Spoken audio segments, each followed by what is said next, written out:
Welcome to Get Valiant 139, where we already got one dislike. Yeah. Although, like, I can't say that I really blame him. I'm not disliking this episode. Definitely stoked to be doing the episode tonight. But you know, we were also really excited to have Dinesh come on. And then he messaged us earlier today that a meeting he was supposed to be having might be later than anticipated, and then messaged us before the episode, just letting us know that unfortunately his meeting was going to be taking place at such a time that he wasn't going to be able to be part of the episode today. So we've rescheduled for 2 weeks from today on the 27th, where we are going to have Dinesh on. He told us not to say it was with Justin Bieber. Couldn't make it. Yeah, well, he's having a meeting with a musician, and we're assuming that it's either Justin Bieber or Kid Rock. But he's trying to figure out, like, he's talking to a musician about doing a song for the end credits of the Bloodshot movie, and I think that those are the most likely scenarios. I mean, who's really got their pulse on, like what the action fan of 2020 wants to listen to, and I think it's Kid Rock. I'm just going to go back to my original guess. It's Hoobastank. They're looking for that big comeback hit to get people back into the stank, if you know what I mean. And it's them. It's going to be them. There for a brief millisecond, it was almost Glutton for Punishment. It was so close. Oh, yeah. It was almost Glutton for Punishment until Dinesh made sure that we were fully aware that there was a 0% chance that it was going to be my movie. He at least said it nice. There's a hard 0. He said it nice. He goes, there's a 100% chance it's not happening. So he at least did go... You should have... That's true. He did give me a 100% chance of it not happening. You should have asked... Chance of it happening. So maybe you should have asked, out of 1,000,000 to 1, what's my chances? Even though it's 100%. What's it going to be? But, so you're I'm thinking, Steven Tyler, after he did Armageddon, don't want to miss a thing. I can just, see Vin doing that solo tear at the end of the movie. And there it is. So, yeah, we'll see. But, it's obviously understandable. Dinesh is a very busy guy. I mean, he is the producer of the Bloodshot movie. And the whole reason he wanted to come on, I'm sure, is, to talk about and promote, Bloodshot coming up and everything. Obviously, we've been talking about it a lot. But it makes sense that as a producer, he's got a lot of things going on. He's got a lot of irons in the fire. And, yeah, he's got stuff that he needs to do. But... I mean... Yeah, we'll come back to that on our next episode. It's actually going to be episode 140, which will be cool. But I think this gives us an opportunity not only to review this week's book and talk about this week's news, but I get to nerd out about the con that I went to. Some people might have seen some of the pictures that I posted. I didn't post everything, so I'm going to run through a bunch of stuff. Tim Seeley had a ridiculous amount of Bloodshot #1 covers sitting at his table, and I was rifling through them because I brought some books for him to sign. I brought his 2 variants that he did. You probably can't see them, but everybody can check out what they are. The 2 versions of his variant that he did. He signed those for me.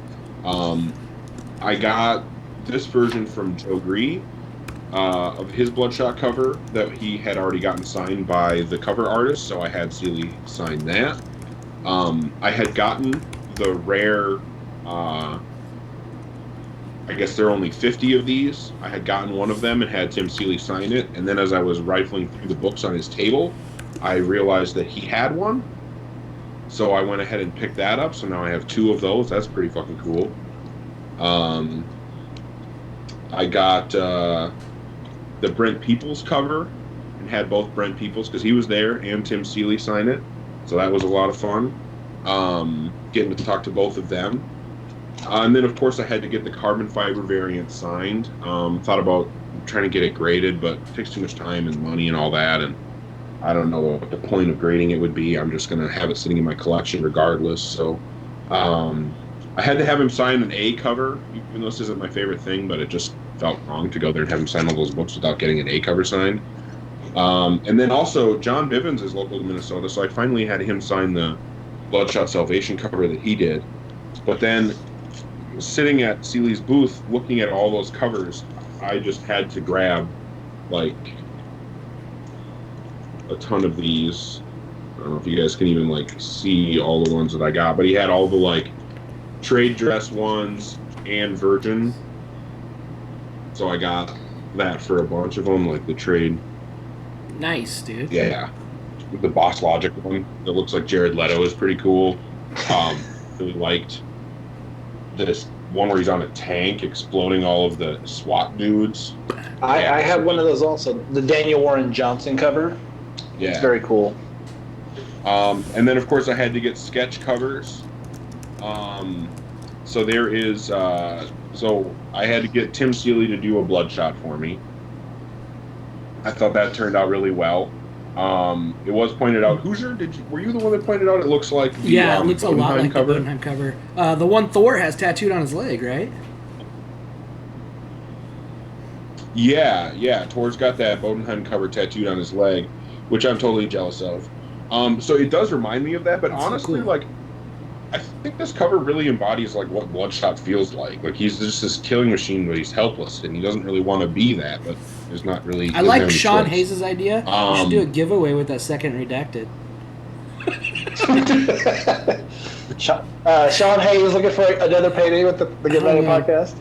Oh, give away my. Yeah, it's a giveaway, but Sean pays us. That's why he always wins. Yeah, he always wins for some reason. Trying to steal my book through a giveaway.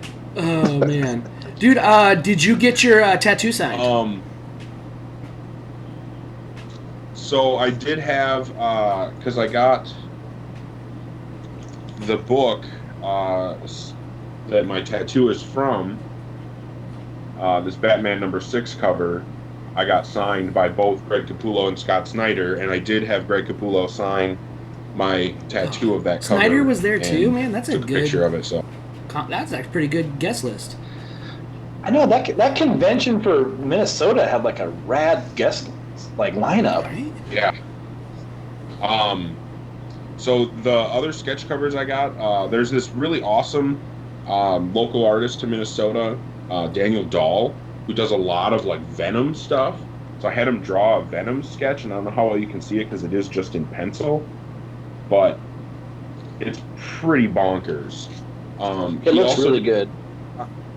That again, it's only pencil, so I don't know how well you can see it, but his Bloodshot is pretty phenomenal as well. So I was really stoked on both of those sketches. Then I got 2 sketches from Brent Peoples. The first one I got from him was Conan, which was really cool. I thought that Conan headshot was awesome. But more relevant is this absolutely amazing Ninjak cover that he did That's for me. sweet. That thing looks so good. I'm so jealous of that thing. It looks awesome. Yeah, I seriously like that. Like, this is one of my favorite sketch covers that I have. I absolutely love it. Yeah, I'm really stoked about that. So, yeah, obviously, as you guys can tell, I had a really good time at that con. I did miss Elliot Rahal because he had some family things going on for the day that I was there. But got to, like I said, meet Tim Seeley, talk to Brent Peoples, and John Bivens. So what Tim Seeley news did you so- hear from Bloodshot? What did you guys talk about? So I didn't bug him too much to try to get him to tell me stuff. I just tried to play it cool, to be honest with you. And if it had been less people around and less noisy and stuff, I would have tried to maybe record an interview with him. And he was down to do that, but it just wasn't feasible. Because for one, the audio would have been terrible, so we wouldn't have wanted to play the audio for anybody. And I don't know that it would have even been good enough for me to sit down and transcribe it. So it just didn't really, it wasn't worth trying to do that. So I didn't really try to dig too deep. Mostly just talked to him about, we actually talked a bunch about the trailer. Pretty much everybody wanted to talk about the Bloodshot trailer. I was wearing my Bloodshot shirt, so people that I didn't know were trying to talk to me about the trailer and stuff. Afterward, I went to a gas station with my wife, and the cashier wanted to talk about the Bloodshot trailer because of my shirt. And then we went to a metal show that night, and a guy that I know came up to me and was like, "I blame you." And I was like, "What do you blame me for?" And he's like, "For how excited I am about this goddamn Bloodshot movie." And that's the way to do it, I guess. But yeah, I mean, it was a really good time. One of my absolute favorite things is getting sketch covers. So I felt like it was an extremely successful con for me, getting all those awesome sketch covers, getting a bunch of signatures, especially the Greg Capullo and Scott Snyder. I also finally remembered, because I have this Joker tattoo that Pat Gleason drew, another Minnesota artist. So I had him sign the book that's from. I don't know if you can really see the signature on there very well, but he did sign that for me too. So yeah, it was a great time. And like Josh said, for Minnesota, it was pretty ridiculous that we got such an awesome con. Dude, that's awesome, dude. I'm glad you got to go to that, and it sounds like a lot of fun. Sounds like a lot of good people were there, dude. So, good for you. Now we just need to get you to go to Emerald City, where John and I will be, and then shit can get really crazy. Yeah. We'll see if that's ever feasible. Dude, it's gonna be great. Just to clarify, if anybody has joined us a little bit late, yes, Dinesh unfortunately did have to cancel. He's having a meeting with the Wiggles about doing a song for the They're looking to change their image in a big way. They're tired of kids. They're like, F the kids. I mean, we're all about Bloodshot. I don't know. Hopefully it's Metallica. I don't know. Be somebody else. Who knows, man? All he would say is that it was a musician that he was going to go talk to about potentially doing a song for the Bloodshot movie. So obviously we don't know exactly what that means, but it does mean that he's a producer on a major movie with fucking Vin Diesel in it, and so he's a super busy guy. He did put us in his schedule to come and chat with us in 2 weeks on our next episode. Before Thanksgiving, y'all. So before turkey, come enjoy it with Dinesh. I know most people aren't to work the next day, so I know people complained about how late it was. So here's a problem solved, actually. Good circumstances making it work out. There was some news. Let's get into that. About a new book. Yeah, news. Dr. Tomorrow. That had some images and some covers, and boom. And I just want to start off that pre-order cover. Doug Braithwaite is freaking amazing. It is very superhero look, and it looks pretty interesting. I mean, it could. I'm interested to talk a little bit more about this one. So I would say that Kenneth Rocafort cover is my absolute favorite thing we've seen from this so far. That looks amazing. I do think that the helmet look at first, and a lot of people said this looked just like Speed Racer, and I thought too. I was like, holy shit, like that guy, that look just looks so clean cut, kind of like it too. But I really like the way this book looks so far. I think the interior pages do have they look pretty fun, a little superhero-y, and we don't get a whole lot of that, but we could do with a little bit more of that, I think, within the Valiant universe. But I'm really interested in who this bad guy is. I don't know a whole ton about the Acclaim stuff. I have almost all of it, and I couldn't tell you too much about any of it. So much of it is just so forgettable. Yeah. So I don't know. I keep meaning to pull out the Dr. Tomorrow books and Operation Stormbreaker, whatever it is, Stormbreaker, and I just don't know if I'm ever going to do it. I don't have any desire to look at it. I do remember that Braithwaite did the interiors. Mark Waid wrote it, or the original one shot he wrote, and then I want to say Layton did the series of it. But I can tell you already, I think this looks way better than that one did. No offense to any of those creators, and those creators are great and all, but there's just something about that era of Valiant where it just has a bad taste. Having had a look at this book and seeing it, I love the art. I think it actually is a good looking art for what they're trying to come across. I think it actually fits well. I am interested in seeing what this Dr. Tomorrow is, how it looks, by what we see here, it's like he's saving the Valiant universe from this gotcha man or the whoever this villain is, and seeing how they kind of play it. This new guy that's brand new to the universe, where he comes in and kind of, saves the day. It looks like Ninjak's been thrown around. Looks like, Dr. Mirage and Han are getting thrown around a little bit. And kind of going from that place in that direction. And we, hopefully we get the Ash Can. Hopefully the Ash Can comes and we get to take a look at it and see what this is. And I really feel like this book, I mean, it is Dr. Tomorrow, but I feel like it does say a lot about where Valiant is going. I think this book is going to be real telling about, because this is pretty much their thing. I mean, they're going kind of from scratch on this, even though it is another character. And same thing with the Visitor, I guess you could say. So pumped up to see what we got here with this. And yeah, at least it doesn't look like Speed Racer and all the covers, just the one. No. And one thing I would say is that Braithwaite cover looks awesome. And I thought that the covers that he has done to launch a lot of the series of this past year have looked really great. He had a lot of great covers for Incursion. He had that glass cover for Bloodshot Rising Spirit. Even though that book wasn't great, that cover looked really great. I thought the Livewire glass cover he did look great too. So I'm all about like him doing more work. I'm glad that he's stuck around. It seems like so many people who have done work for Valiant have left, but he has stuck around, and that's been a great thing. That's Braithwaite you're talking about? His work's awesome.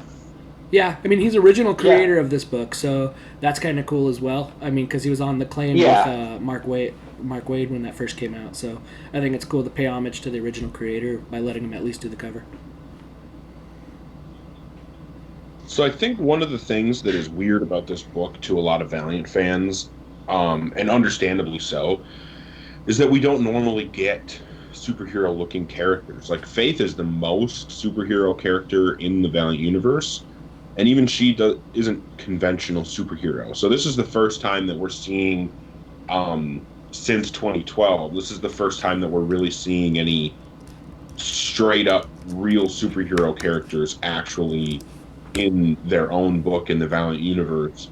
And so, yeah, I mean, it's a little bit weird, but I think that, and something that I say a lot is that it needs to do new things in order to grow, and they need to grow in order to survive. So if we want the company to continue, then we've got to allow them to take chances on these new ideas. And yeah, like, this is kind of a retread of the whole Acclaim character, but it's obviously something very new for VEI. I'm sure that it's not exactly what the Acclaim version was, and it'll be interesting to see where it goes. Hopefully it works. If it doesn't, I'm glad they took the risk.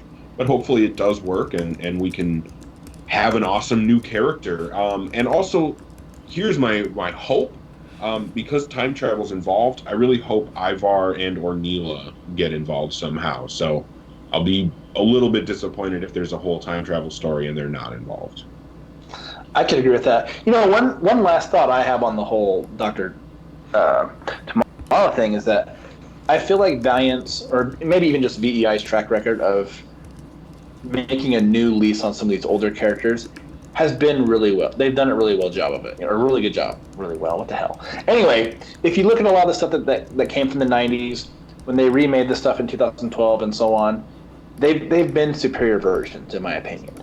And even though we're looking at a different era right now within VEI, I kind of have to look at it a little bit optimistically that they can pull this off with Dr. Tomorrow. I just don't think that you're going to see too many purists who really are going to be fighting over how they like the Acclaim version that much. I would be really shocked just because of how that era of books is viewed by pretty much everyone. I totally agree. I definitely agree. I think that this is good grounds to go to for characters. Now, it doesn't mean that we necessarily need to get everything that Acclaim ever touched, but I think that going there for ideas isn't the worst thing, because if you change them, there probably aren't that many die-hard fans who are, because if you completely change Spider-Man, people lose their minds. Right. Batman, same thing.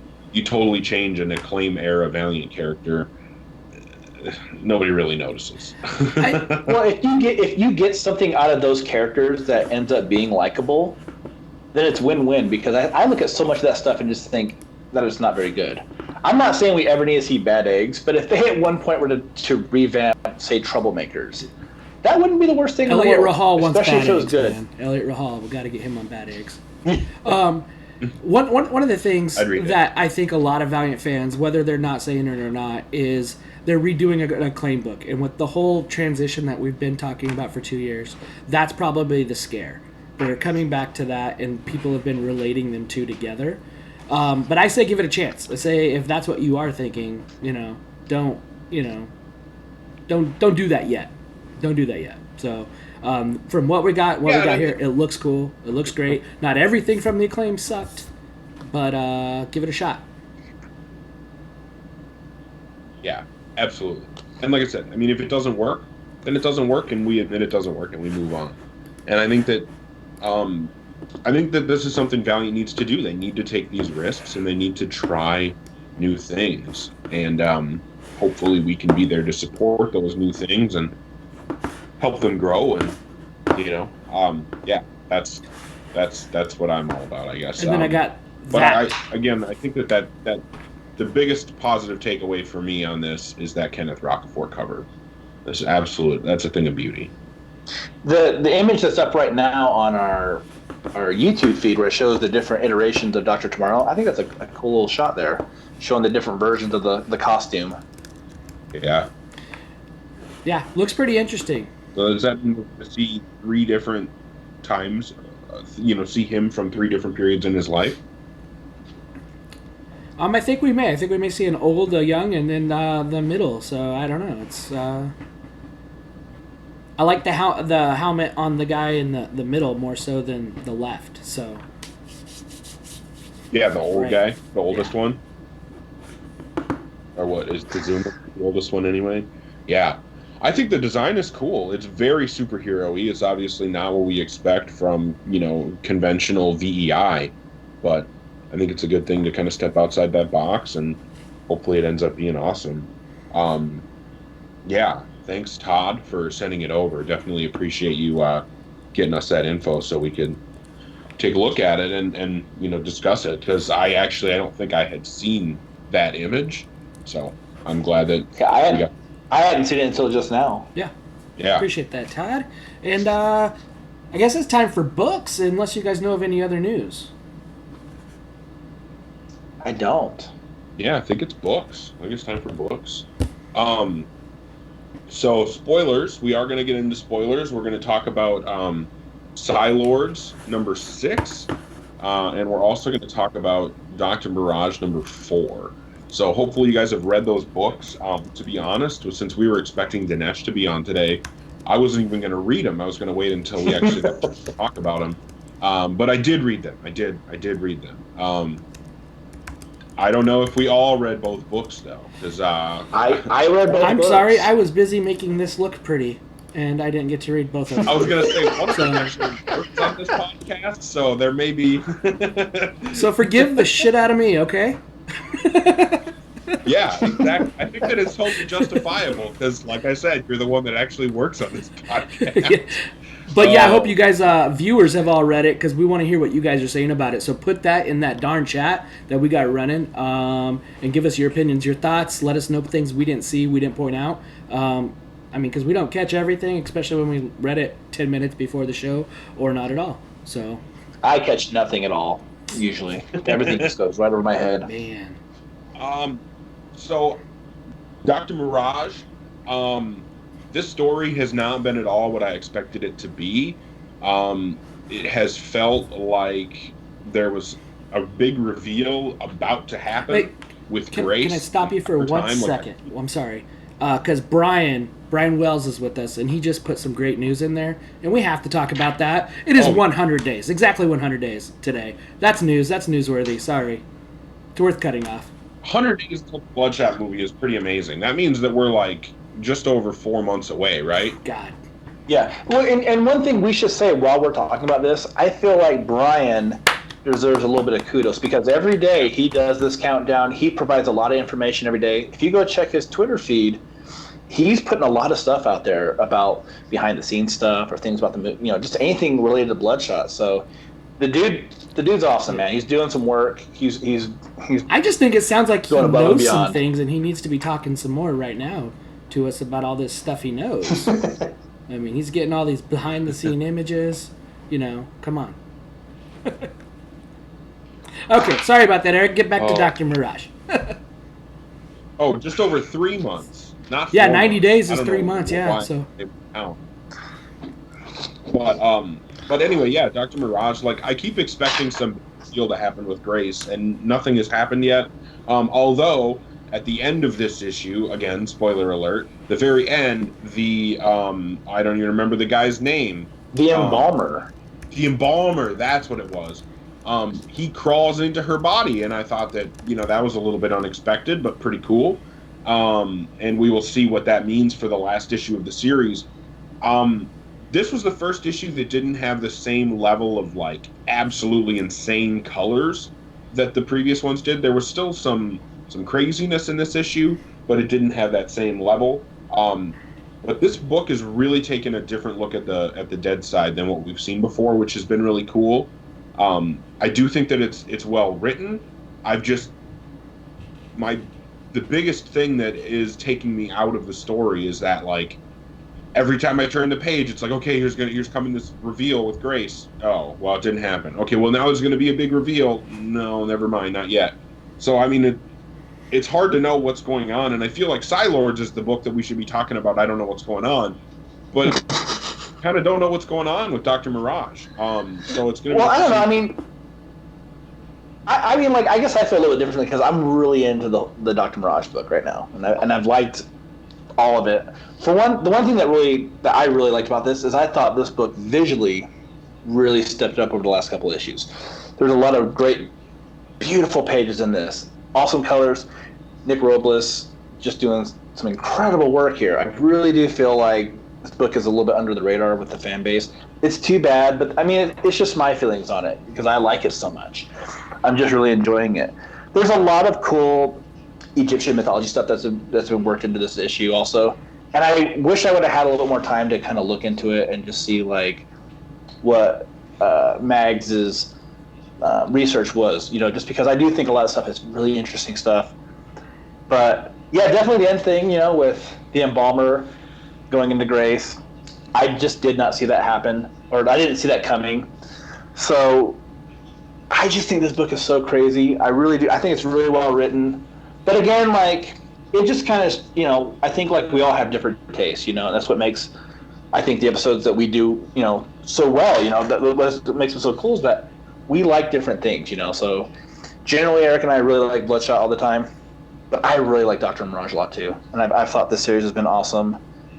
And, but I would say, though, that the biggest takeaway for me is visually, it's just beautiful. It's a beautiful-looking issue. Yeah, I'm gonna go around and say, like, one thing I do enjoy this is the covers. I think the covers have been looking pretty awesome on this. I like that, and we've talked about Jordie Bellaire's colors. You gotta love her colors. Robles is doing. I like his art. The art's been done pretty well. One of the interesting things that we get from yesterday's news with Dr. Tomorrow is we do get to see Dr. Mirage with Han, so we do get to know that she does get to see Han again. So I don't like that they kind of spoiled that within their marketing of the other book because we see them two together. But it's been, and I kind of, to echo what Eric was saying, just kind of waiting for that reveal, waiting for some of this reveal to happen has kind of been, little payoff within the last the 4 issues.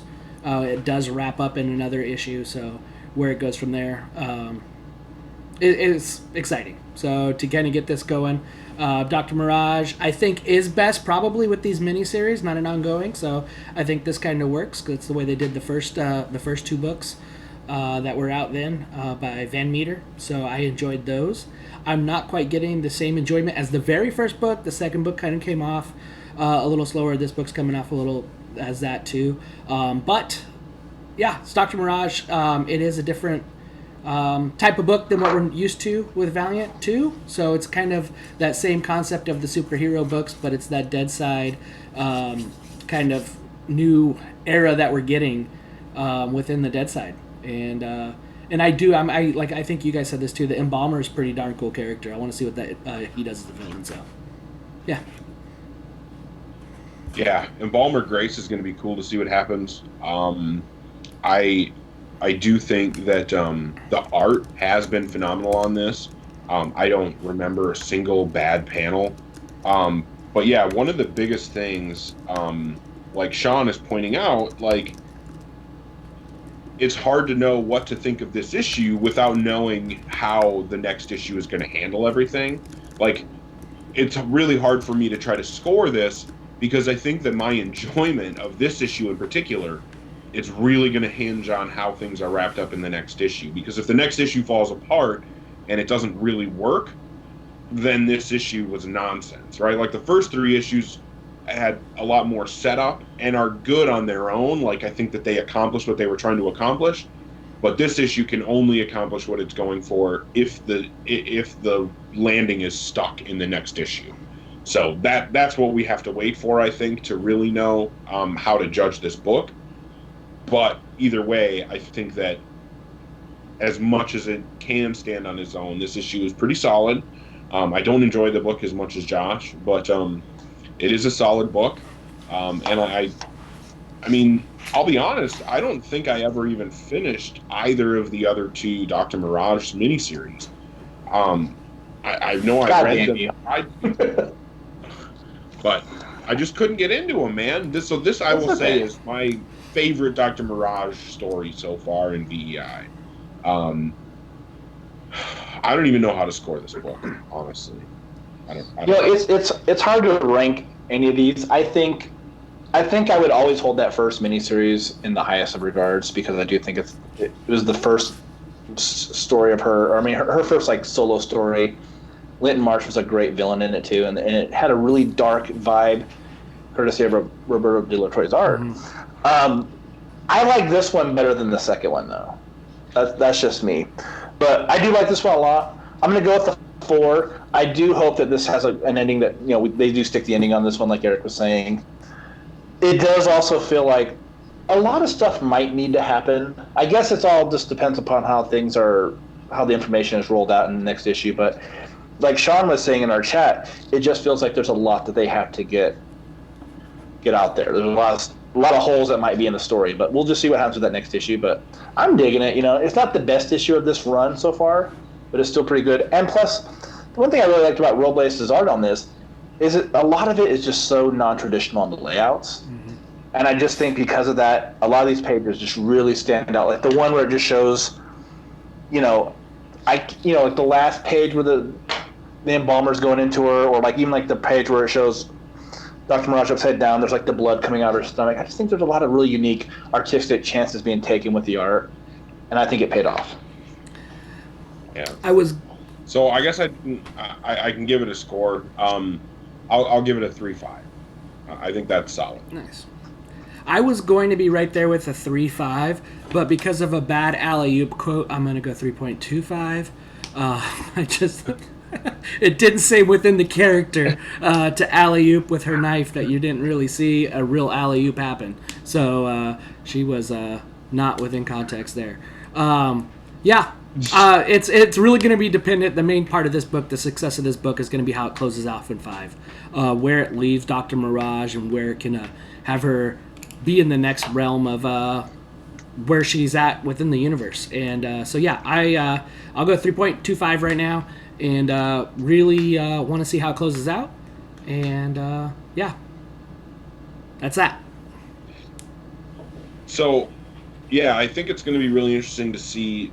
You bring up what I'm saying is you bring up an interesting point, Hoosier. I think it'll be interesting to see where this series leaves Dr. Mirage and what could come next. Because, the Embalmer and Grace are these new characters. So I wonder if this isn't possibly setting us up with a new villain that, could be a big deal in the next, if another miniseries or 2 comes with the same creative team, it'd be cool to see, something built on what's happening here. But obviously that remains to be seen. We'll see what happens there. So I suppose we can go into PSI-LORDS number 6 that came out today. Boom. Yeah, everybody seems to love that first Dr. Mirage mini. I don't know.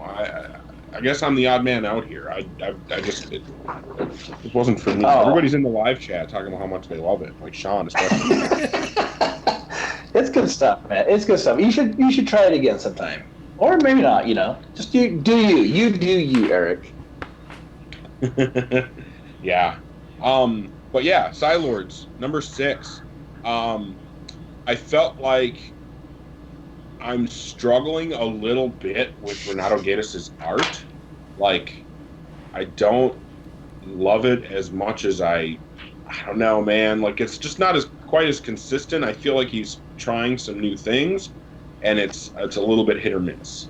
That last issue I thought looked amazing, and this one is a little bit a step backwards. But as far as the writing goes, I thought that this was a great issue. I thought it was really interesting to see how, like, the justice that they were going to give our team of 4 PSI-LORDS was that they were just going to, justly decide which of the 4 got murdered, and then which groups or clans or whatever the other 3 got split up into. I really like the dude who is manipulating Steve or Scion, and there's just so much going on in this book. It feels like it feels both like it reads really fast and it's really dense, and that to me is a very positive thing. So I think that this is a great book. I can't wait to see what is coming. They mentioned the bomb.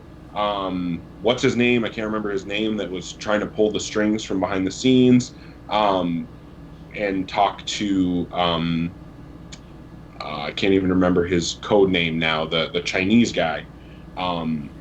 The guy talking to him in, like, telepathically or whatever. Like, I thought it was cool that they caught him off guard. Steve got a chuckle out of it and everything. And then what's his name showing up? The motherfucking PSI-LORD Supreme. Starwatcher? Yeah, Ravenrock. Yeah, that was fucking crazy. I thought that was really cool. Big time spoiler there. Sorry, Hoosier. Happens.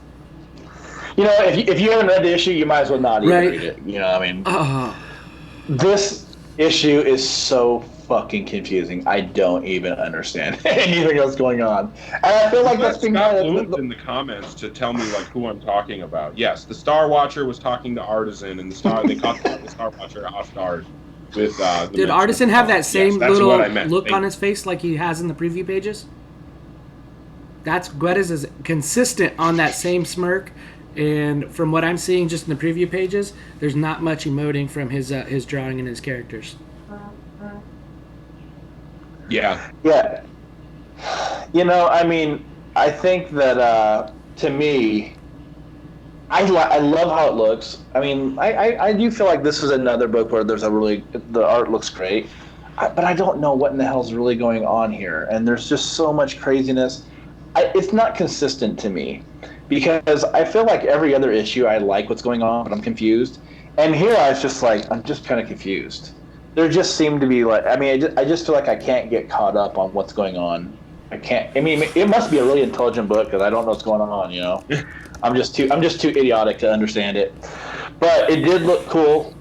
I think one thing I think about a lot of this stuff is I think that the design work is great on all the characters. I think our main band of characters, Artisan and Tank and Beacon and Hazard, they kind of look a little generic, but everybody else I think has a really great design. Especially Ravenrock at the very end. I thought he just looked epic for what he was. And I remember in the old run, like, Ravenrock was a total badass. So I don't know how it will translate into this new run, but kind of like what Brian is saying in the chat, it's probably going to be a book that's going to read better in trade. And I keep thinking I just need to pull the issues out, and every time we get an issue, reread everything. Because I feel like sometimes I'm just like, I don't know what's going on. I know something's going to crash into Earth, I guess. Nihilo's going to blow up the Earth or something like that. I don't know. It's just so crazy. But I don't get what's going on too much. But it does look pretty. I can say that much about it, at least. Like, I feel like buying these issues, I feel like I'm getting my money's worth. And I'm sure at some point it's going to click. I'm just waiting for it to click, though. I really want it to happen. Like, maybe the next issue, please. I feel like I get what's going on. Yeah, I feel like I have a pretty solid grasp on what's going on, and I think that it's been overall just such a really, really well written book. I think that the way that the mystery of the book has been handled, constantly new things are being revealed, new characters, new plot points, twists, every which way. Yeah, I think that this has been a solid book. I do think that, yeah, the emoting is not one of Renato Gaius' strong suits. Um, yeah, I think that there's been a bit of a struggle there. Um, and that does drag the book down just a little bit. But overall, it does look good. I mean, it's not like it's a bad looking book. It is a very well rendered, very good looking book. And the writing is solid as well. For me, I would actually give this a 4. I think that it is a really solid book. But I will also agree with Brian that I do think that a reread will do this book a lot of good.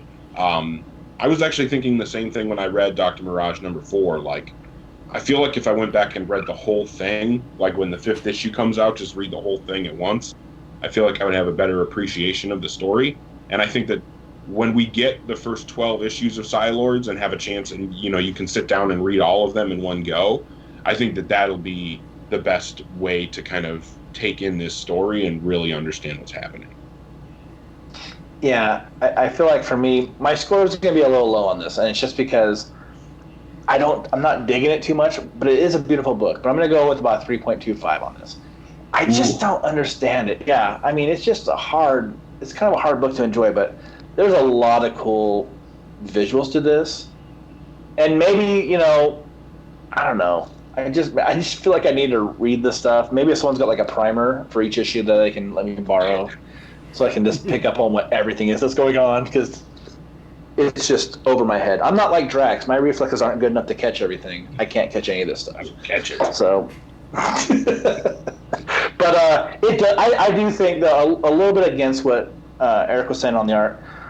I don't get too crazy about like the expressive look of people's faces. I like the art on it a lot, but and who's the guy talking in like the memories? What was his name? Like Dr. Patience or something like that?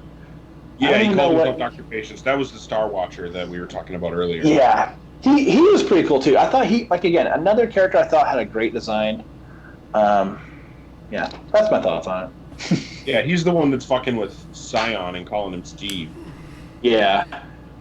Which I think is hilarious. I'm really curious to see what happens with Ravenrock and like them releasing the PSI-LORDS and who the real enemy is, because like everybody's fighting amongst each other and then trying to decide who the true enemy is and they should really be fighting. And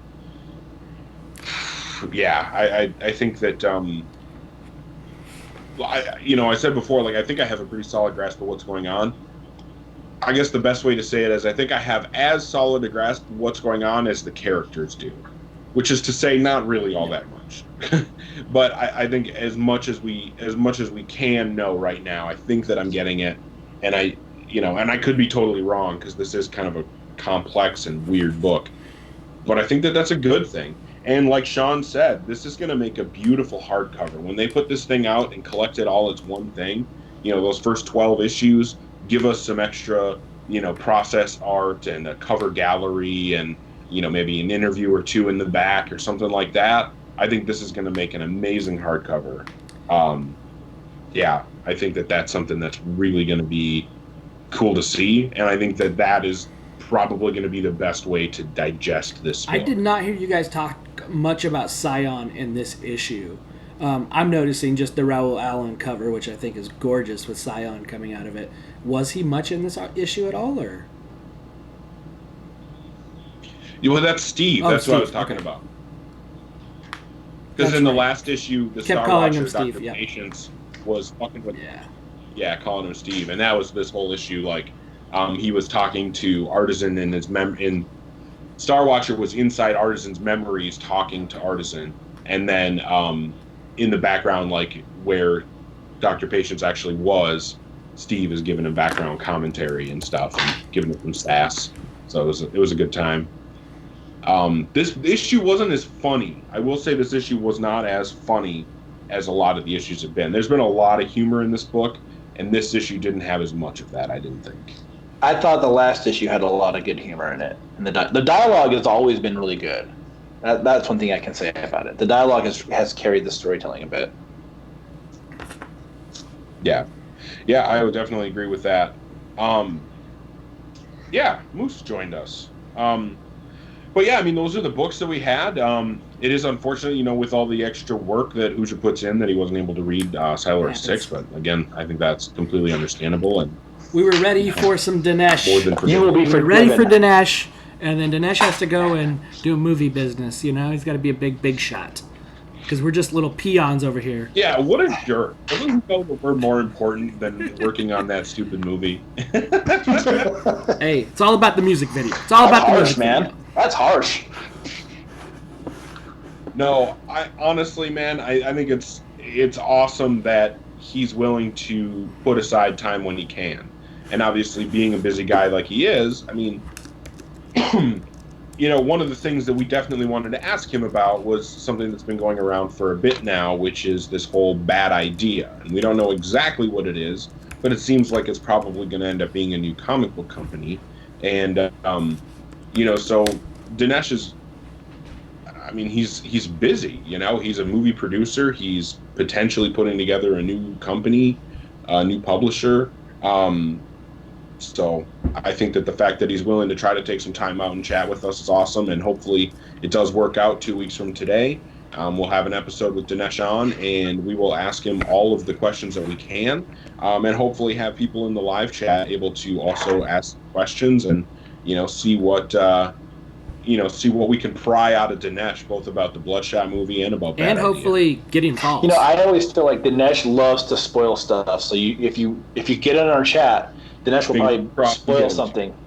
Yeah, he'll spoil something. He loves to talk about stuff. Right? Man. I mean, we could even think that we have an exclusive image that we're going to show on the show too when we do get him on. So it'll be the first time you see it here, unless Brian Wells already has it some weird freaking way, because he's the other one getting him on.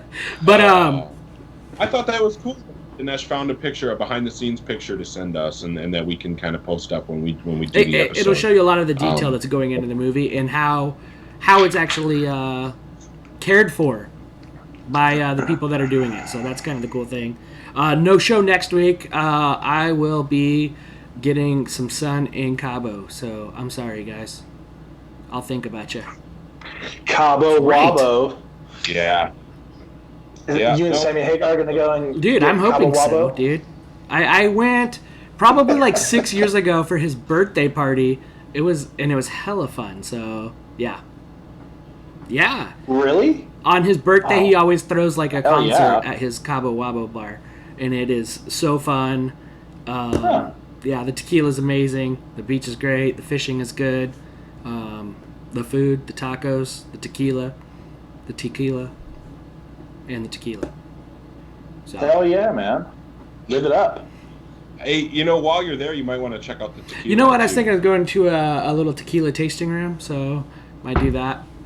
So, and then have a taco and then have some tequila. To wash down the tequila. There you go. Tequila with a chaser. Just Hoosier and the Red Rocker living up in Cabo. That's it, man. Yeah. That's it. So, ready for it? If you guys are there, say hi. So, I hope to see you there. So, yeah. All the other Valiant fans hanging out in Cabo next week. That's it. Todd knows about the vitamin T. I love it. Todd knows about vitamin T. That's right. Going to be doing a little Wabaritas in the Cabo and, Mas Tequila for me, man. So, it's going to be fun, but the following week, right before Thanksgiving, we got Dinesh coming on, so I think that's awesome that it'll actually work out with the timing a little better, and we will have some fun with that, and I'm sure Dinesh will, and I don't think we're as restricted with time as much because of the holiday. Kind of helps us a little bit, I actually think. So, rock and roll for us. Maybe. Yeah. We'll just see. And then what are the next books that are coming out? Do we know? I don't know if you had I can figure that out in like a couple seconds if you guys don't mind. But yeah. Yeah, I don't remember. See, I rely so much on you doing the work. It's not... I know it's made us very lazy and complacent around here with Hoosier on. You know, So it would have been normally issue 140. I'm just going to ignore you guys. It's a 3-book week. Bloodshot number 3, Roku number 2, and Rye number 1. Ooh. But we're going to be a week behind on that. After they come out. Yeah.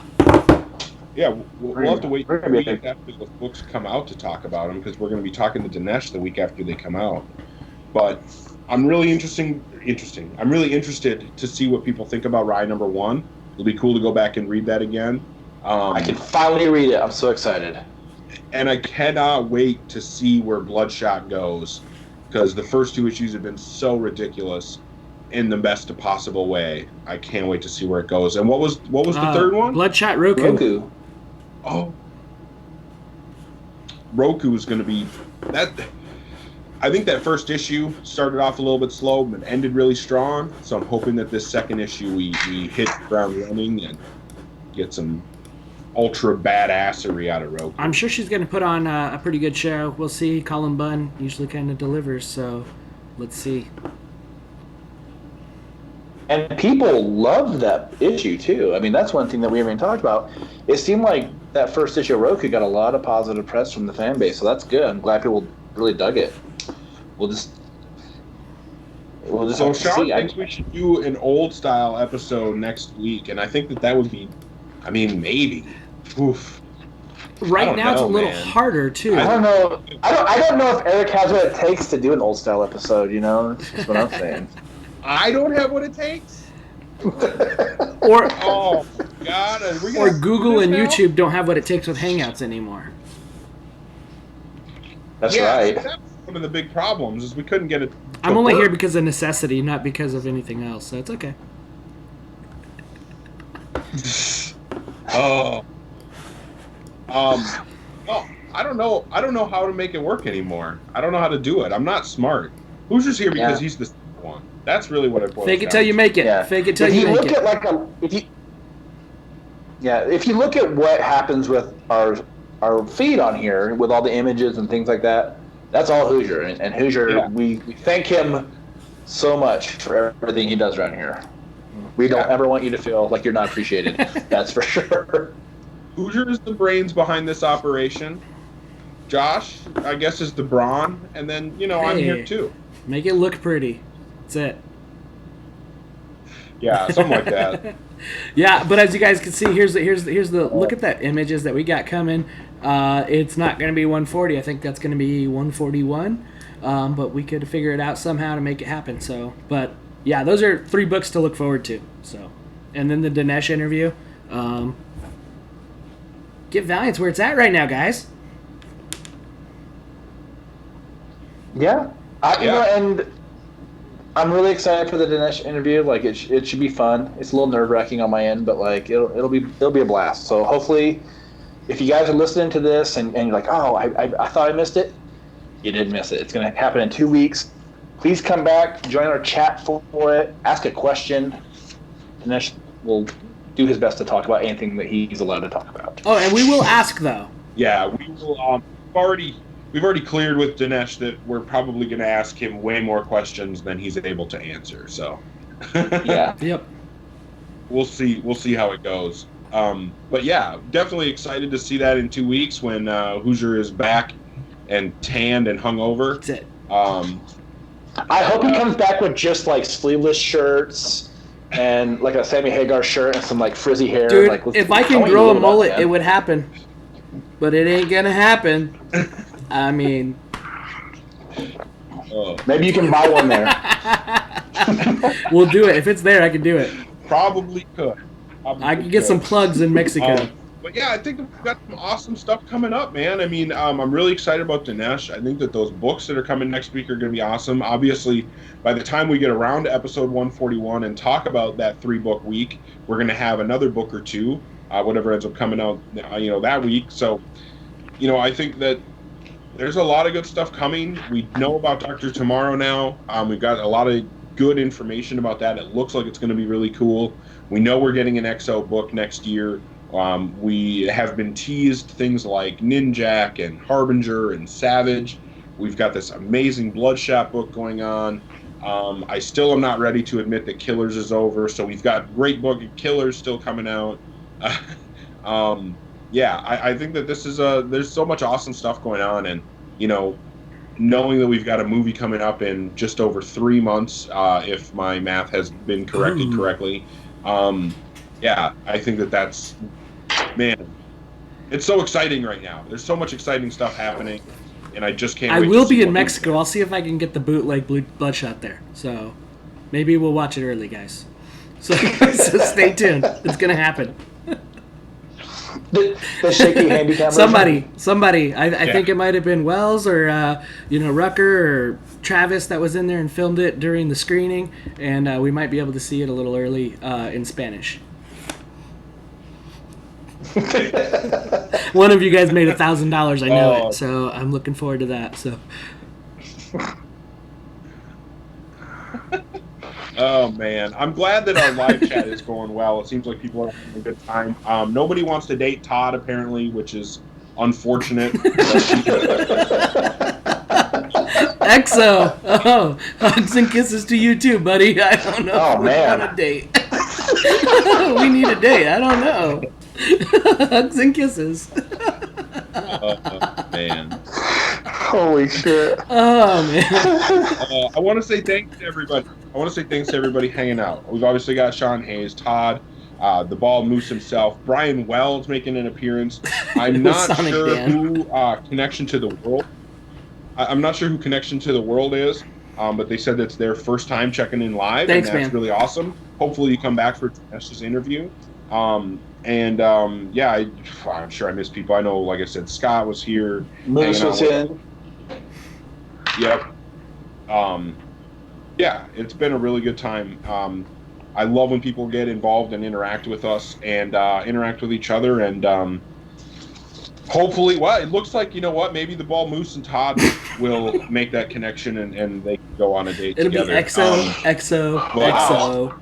Squishy face, EXO. It looks like it's happening. But yeah, and we're here to help people find love. That's what's so nice about this, we're here to connect people, And then Henry over at Outright, I'm sure Henry or Gomer, I think it's Henry. Check those guys out over there too. So they post our stuff as well. So yeah, absolutely. All right. Well, this has been episode number 139 of Get Valiant. Signing off. I'm Eric Baumgart. I'm Josh. And I'm John Hoosier. I hope that you guys all have a good one, and we will see you back in 2 weeks, probably with Dinesh, unless he gets busy. Yeah, he might get Bieber on with us this time. Get Valiant and stay Valiant. That's and right. Wabos. I think it's this. Woo!